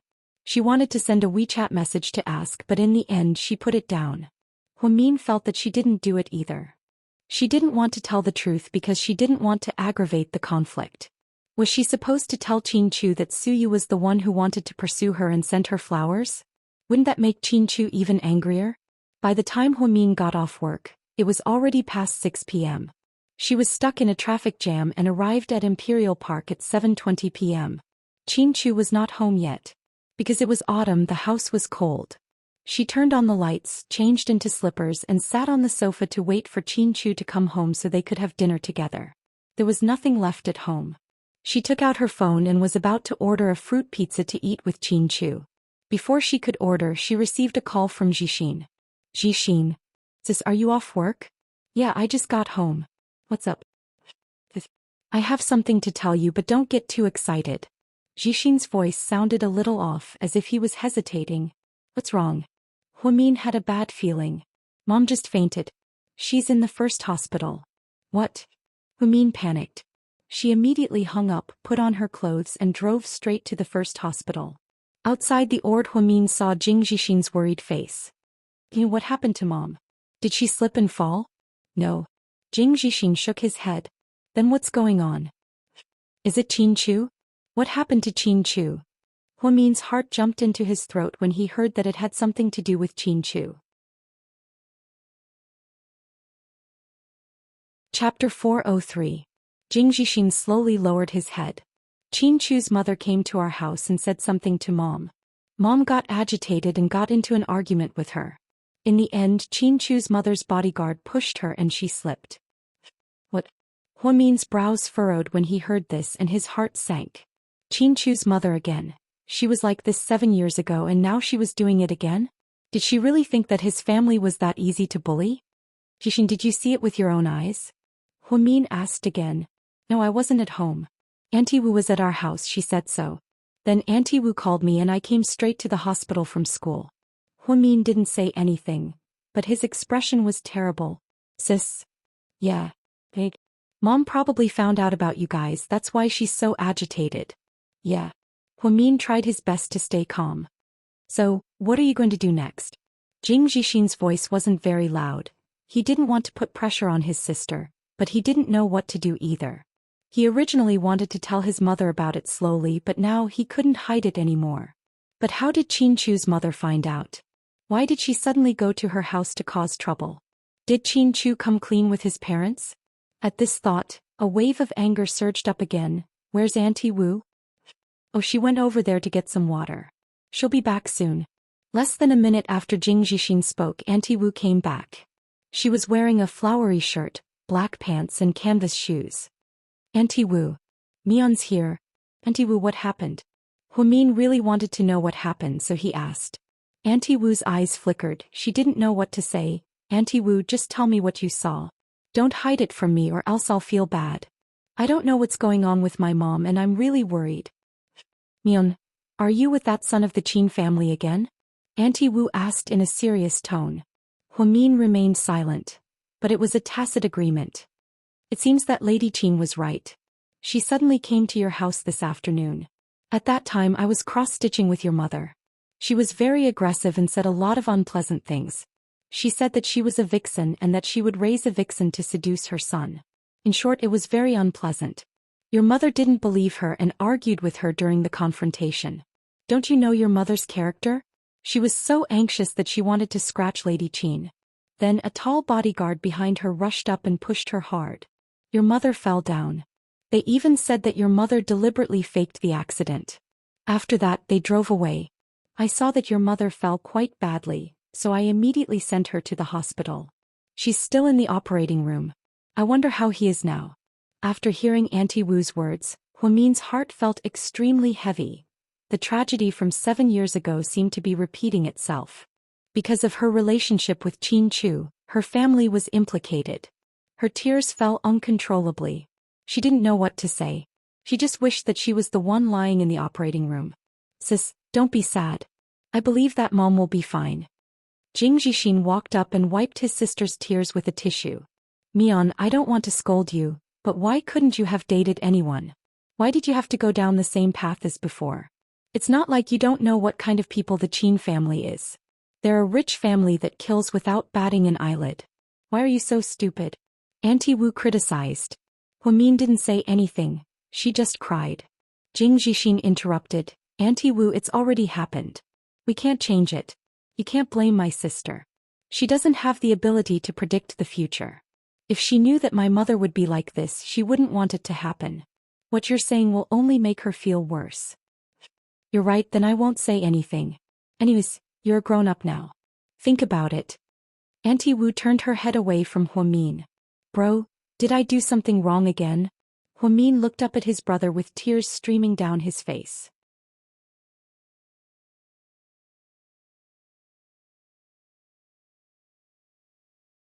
Chapter 405. That's right, there's no mistake, it's B. If it was any other blood type, our blood bank would have it. Recently there have been a lot of patients with B. That's why the blood bank is running low. Huamin retracted her arm, feeling her mind go blank. All these years she never paid attention to her mother's blood type and always thought that it was AB or a type. Because Huamin's blood type was AB, she was very sure that it was AB. The hospital had done many checkups. As for Hua Jinghai's blood type, she took a look at his medical record last time at the hospital. Hua Jinghai's blood type was B. In other words, her mother was either A or AB. Because only a combination of A and AB and B could give birth to a child with AB blood type. A combination of B and B blood type parents could give birth to a child with B blood type or O blood type. They would never give birth to a child with AB blood type. Yours won't do, why don't you call your other relatives? The nurse said to Huamin. She slowly got up and calmly thought about all of this. Was she not Hua Jinghai's child? Was she Uncle Jing's biological daughter? However, as soon as this thought popped up in her mind, she immediately denied it. That was because she had seen Uncle Jing's blood type on his death report. Uncle Jing's blood type was also B. So, what the hell was her AB blood type? She walked to the door of the operating room in a daze. Sis, you're done with the blood draw already? Does it hurt? Jing Jixin asked. She knew Jixin's blood type very well. Last time, when Jixin was hospitalized in a car accident, she knew that Jixin's blood type was also B. Therefore she was the only one in the family who was different. If her mother didn't need a blood transfusion this time, she would have thought that her mother's blood type was A or AB, the same blood type as her. Sis? What's wrong? Jing Jixin called out a few more times when he saw his sister spacing out. Yeah. You spaced out. What's wrong? Did you draw blood? No. Huamin shook her head blankly. She had always been calm when things happened and never lost her ability to think. However, this incident hit her so hard that she couldn't think straight. Why? Do you not meet the requirements? Huamin didn't answer Jixin's question. Instead, he snapped back to reality and said, I'm going to the OB/GYN department to talk to my colleagues. I remember some of them are B grade. After speaking, Huamin turned around and left. Hearing that Huamin needed to donate blood, Huang Yu and another colleague, Zhang Keiyun, came over without hesitation. It just so happened that both of them had type B blood, which solved the problem of Huamin's mother needing a blood transfusion. Senior sister, don't you think our hospital is too pretentious? There's no blood in the blood bank. They don't usually prepare more, but at the critical moment, their own family members have to donate blood. Then they don't pay a single cent less for hospitalization. How black-hearted. If President Wu heard this, he would be the first to fire you, Zhang Keiyun said with a smile. President Wu is here. I definitely can't say anything. I have to flatter him. No matter what Huang Yu and Zhang Keiyun said, Huamin seemed to be absent-minded. Senior sister, what's wrong with you today? You don't seem to be yourself. Huang Yu poked Huamin with her finger. Maybe it's because my mom is cleaning up. I'm too worried and nervous. Don't worry, she'll be fine. God helps the good, Huang Yu comforted. Huamin nodded. After Huang Yu donated blood, she went to the door of the OR. She was happy to see Jing Jixin. Don't worry, Auntie will be fine. Thank you. Jing Jixin nodded. After another hour or so, the door to the OR slowly opened. How is it? Doctor, how's my mom? Huamin and Jing Jixin rushed over. Chapter 406. The patient isn't in any danger. She just needs to recuperate after the surgery. Let's observe her for a while and send her straight to the VIP room.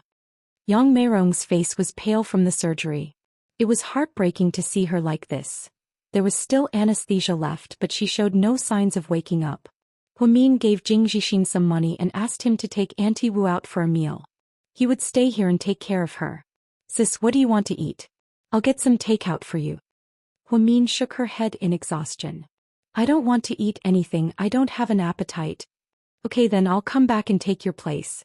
Jing Jixin then took Auntie Wu, who had been busy all day, out for a meal. Huamin held onto Yang Meirong's hand, feeling extremely conflicted. If Yang Meirong wasn't her biological mother, then who was? Or other than He Jinghai and Jingda, did she have another biological father? Yang Meirong never mentioned it. After her mother woke up, Huimin decided to investigate this matter. After living for 24 years, she couldn't calm down when she suddenly realized that there might be more to her birth than meets the eye. However, regardless of whether Yang Meirong was her biological mother or not, she still raised her.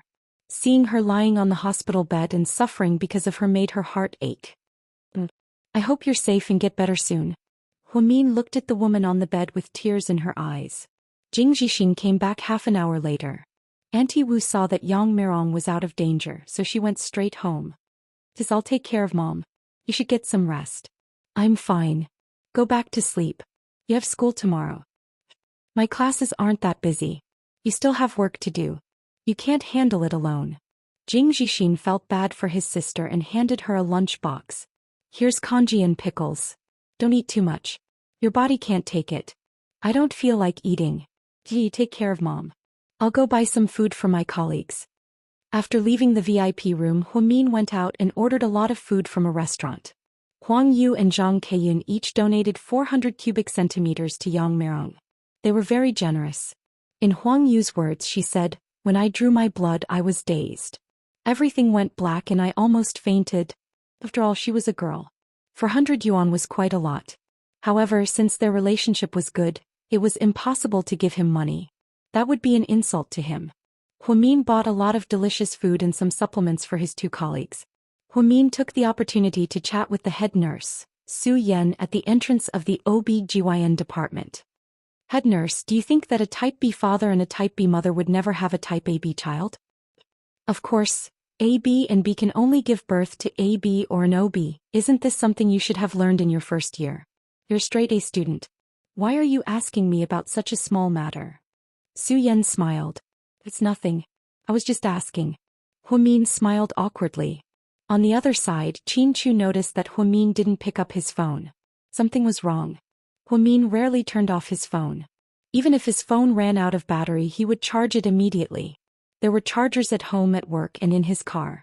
Unless something happened to her. The more he thought about it, the more worried Qin Chu became. He decided to drive home. Qin Chu originally planned to go to GK today to hand over his job. After all, he had already resigned from his father. However, after he arrived, he was held up by the shareholders' meeting.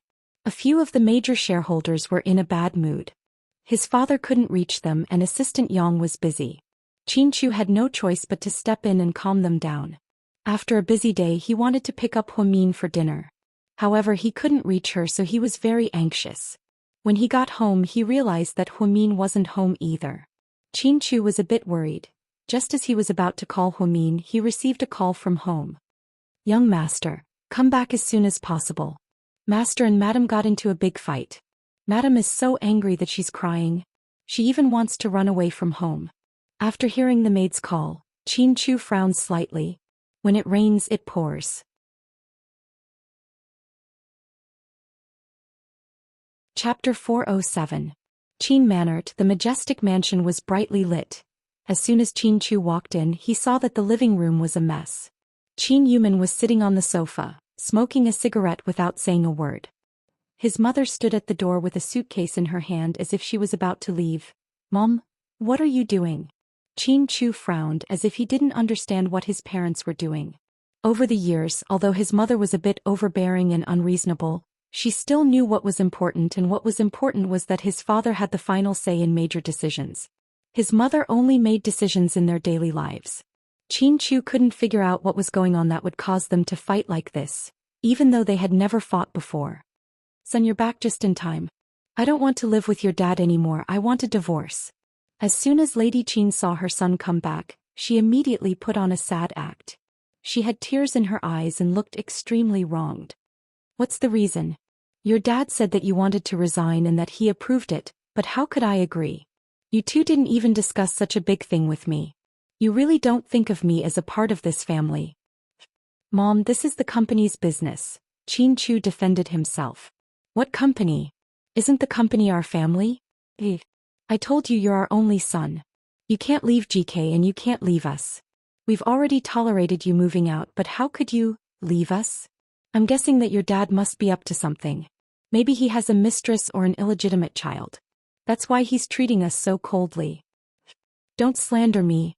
Qin Yumin was so angry that his fingers trembled slightly.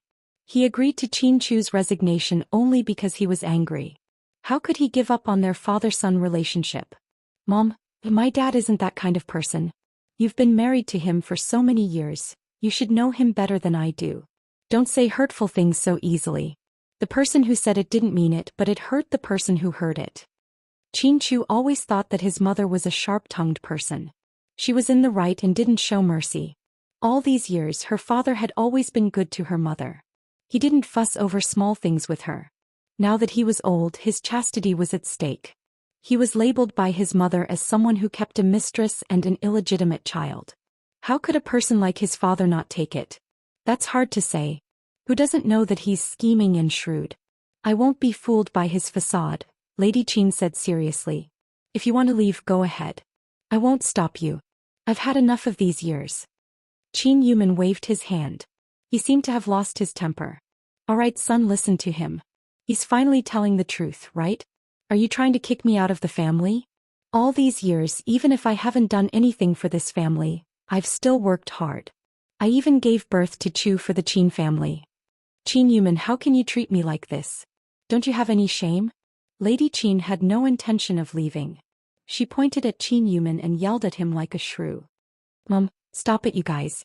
Chu, look at your dad. Lady Qin didn't seem to let it go. Mom, stop acting. I know the two of you better than you know yourselves. Stop acting in front of me, there are too many flaws. Also, the two of you are doing this because you don't want me to leave the company, right? Okay, I didn't say I had to leave. I can stay as long as my dad doesn't interfere with any of my decisions in the future. You don't have to put on such an act. Your son isn't that stupid. Qin Chu leaned against the door and looked at his parents helplessly as he spoke his mind.